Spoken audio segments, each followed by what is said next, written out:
Right now at 11, when you're on the island, there aren't many places to hide from cops. The lengths a suspect went to try and dodge police. Plus, from stopping speeders to wrangling cows, the interesting Friday for a Dighton police officer. And as Judge Frank Caprio battles cancer, his message tonight about enjoying life. We'll get to those stories shortly, but first, our top story tonight on ABC 6 News 11 at 11. A scrapyard in the capital city that's been the center of controversy over the last few years is still operational tonight, even after a massive fire this week. Thanks so much for joining us tonight at 11. I'm Tiffany Murphy. According to the city, RI Recycled Materials will continue to operate as it has been without proper licensing. This despite the city's efforts to impose a stoppage on the scrapyard after that fire broke out and burned into the early morning hours Thursday. In a statement to ABC 6 News, Providence Mayor Brett Smiley saying part, quote, Rhode Island Recycled Metals' continued operation without a proper license poses a critical safety and public health risk for all of our neighbors in this area. We will continue to press our case in Superior Court and ask the state to hold them accountable to improve this situation for our community. Before we get to Jeff and the forecast, let's take a look at this submission to our Now Local News app. This one comes to us from Tammy, who shared the photo of tonight's sunset from Fort Adams State Park. She says it's a lovely way to end the work week. Thanks so much, Tammy, for taking the time to send that into our Now Local News app. Let's get right over to Storm Tracker Chief Meteorologist Jeff Banson, who joins us live in the Weather Center. That was a stunner of a sunset. There were signs earlier today that we were going to get a nice sunset, but just how wildly it cleared out gave us pictures like that. So thank you for sending that in. A beautiful look at what we were treated to this evening. It's cleared out really nicely. Clear skies across the area right now. We're looking at a temperature at around 50 degrees across the area. Average those out, and maybe a little below that, 49 or so degrees. It's 47 in TF Green, up to Smithfield right now, 46 in Newport, and a little bit milder in parts of Massachusetts. Norwood at 52, Taunton at 51. But again, the clear skies right now. You see those green boxes. There's one in New Hampshire, a couple up in Maine, one just north of Springfield, and then the good old Connecticut River. I believe it's the same exact box there. Those are all river flood warnings. There's another one over in Fairfield County, Connecticut. That's where the heavier rains were today. We lucked out. Finally, we can avoid flood stage for some of these rivers for once, which is good news. Now, you'd say, okay, finally the storm's pulling away. Nice weekend, right? Not so fast. We've got a lot of wraparound moisture there over the Great Lakes with this big spinning upper low. So tomorrow we'll see a little bit of sun in the morning, cloudy skies in the afternoon. It will still be breezy at times as well. Generally, temperatures will be about 50 to 55. We do have a brighter day coming up on Sunday, even though it may end not so bright. As we look ahead to Marathon Monday, that is looking fantastic, as is Tuesday's much warmer temperatures next week. And of course, we just can't seem to get a 7-day without rain in it. There will be some rain coming in. Not the end of the world. We have a better stretch of weather coming up here. We'll have the full 7-day forecast in just a few minutes. Tiffany. Keeping those umbrellas close. Thanks, Jeff. New tonight on ABC 6 News 11 at 11. New Bedford police investigating a shots fired incident. It happened in the area of Dean Street and Current Court around 7 o'clock tonight. Police tell ABC 6 News there was a vehicle damaged, but no one was hurt. No word yet on a suspect. As additional information is released, we'll be sure to update you on this story both online and on air. A police officer in Dighton had quite the busy day. The department says Patrolman Schwartz started his day nearly delivering a baby. That's quite the story in and of itself. Then he ended his day wrangling cows. The department says 2 other officers were trying to help corral the cattle, but they weren't having any luck. So that's when Schwartz arrived and got those cows back in their pen.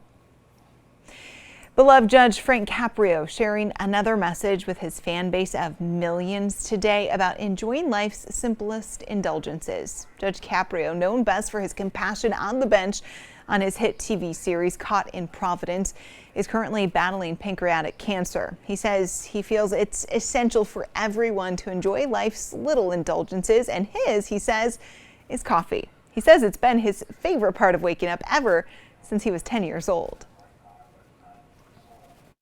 I know, some of you are going to say that coffee isn't good for me, and you're right. Coffee is great for me. So please, never be afraid to enjoy a few of life's simple indulgences. You've earned them and certainly deserve them. Sweet. Caprio says he still has his coffee the same way he did back when he was just 10 years old, just a little splash of milk, not cream. If you were lucky, you remember an adult that helped you when you were growing up. Maybe it was a coach, a Girl Scout leader, or a teacher that made a positive impact on the trajectory of your life.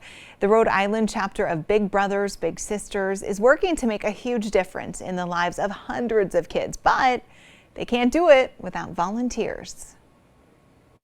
What is this? I'm suspicious. You're the one that shuffled. Meet big sister Whitney and little sister Brianna. She was 9 when we started. 9, you're still a little kid. From taking in a show at PPAC, exploring Boston, road tripping it to the Mystic Aquarium, and sharing meals. It's been so cool to kind of watch her grow up, you know, in these 5 years of just becoming like a young teen and then like a teenager in high school. So it's just been awesome to watch her grow. I'm very proud of her. The two have not only created countless memories, but they've integrated their lives. My nieces she's been to some family events. My nieces are obsessed with her. They're all younger than she is. And so she is like this cool person who comes sometimes and just cannot get enough of her. They just think she's great. And my parents just think she's just lovely. Besides exploring southern New England, the two talk a lot about the future. At one point I wanted to be a teacher, but then I started working with the preschoolers and I'm like, oh, I don't want to do this. But no matter what Brianna decides to do after graduation, she knows Whitney will only be a call away. No one really tells me they're proud of me, so when she says she's proud of me, it makes me like really happy. It's a promise, 5 years and counting, with huge benefits for both.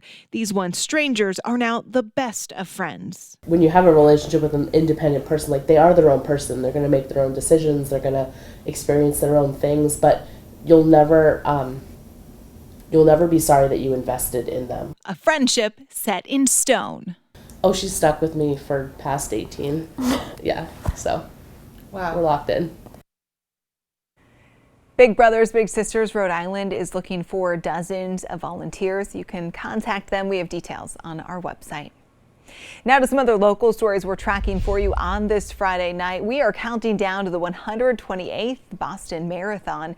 2 Rhode Island state troopers will be among the thousands running come Monday. A detective and captain are running to raise money for charity Cops for Kids with Cancer. So far, they've raised over $15,000. That money will be distributed to families dealing with financial stresses from paying for cancer treatments. Many of us have been affected or touched by cancer, so that is something personal with me and my family. So I always think of that. I think about the kids and what these families are going through. So it's a motivation to know that you're actually helping families direct. The troopers are still accepting donations. We have a link on our website. That's abc6.com. Happening across New England tonight, we are getting a first-hand look at a chase on the Vineyard that ended with a suspect barreling through a fence, then off of a dock and crashing into the ocean. Around 9:30 last night, an officer in Oak Bluffs spotted a suspect wanted for a domestic violence incident that happened earlier in the evening. So he went after him. That driver eventually came to a stop, but when the officer parked his cruiser, the suspect backed into him and then sped away. An officer then saw the suspect drive his truck off of the ferry ramp and into the harbor. You see it right there. That suspect obviously had to be rescued. He had some minor injuries. His identity has not yet been released. National news tonight at 11 o'clock. 1 person is dead, 13 others injured after a semi-truck crashed through the front of a public safety complex in Texas. It happened this afternoon in Brenham, that's just outside of Houston. The suspect, 42-year-old Clenard Parker, is accused of stealing, then intentionally crashing that semi-truck into the building after leading cops on a chase. Officials say that crash could have been much worse. And again, pray for those victims that have been hurt. In ways we're blessed that more weren't injured in this act of violence. Police say Parker was at that same public safety complex earlier this week where his application for a commercial driver's license was denied. Now to headlines we are tracking from around the world at 11 o'clock.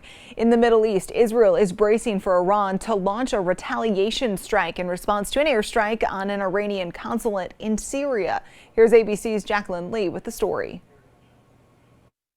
The U.S. military is now moving assets to the Middle East in a bid to deter Iran as the U.S. and Israel brace for a large retaliation attack. U.S. officials say Iran has readied more than 100 cruise missiles and a sizable number of drones for a possible strike against Israel in response to an Israeli airstrike earlier this month on the Iranian consulate in Syria that killed top commanders. This comes after officials say Iran's militia group Hezbollah launched at least 40 rockets into Israel, many of them intercepted. Late today, President Biden very blunt in his message to Iran after telling reporters he expects an Iranian strike sooner than later. Mr. President, to Iran in this moment. Don't. We are devoted to the defense of Israel. We will support Israel. We will help defend Israel, and Iran will not succeed. The U.S. focused on preventing a wider war in the Middle East, the president not indicating what would trigger a direct U.S. response. Jacqueline Lee, ABC News, Los Angeles. Still to come tonight at 11 o'clock, ABC 6 sports anchor Ian Steele takes us to the ice for a special night for a former PC star making their first goal with the Providence Bruins. Plus, Jeff returns with a look at our weekend forecast and taking a look into our work week.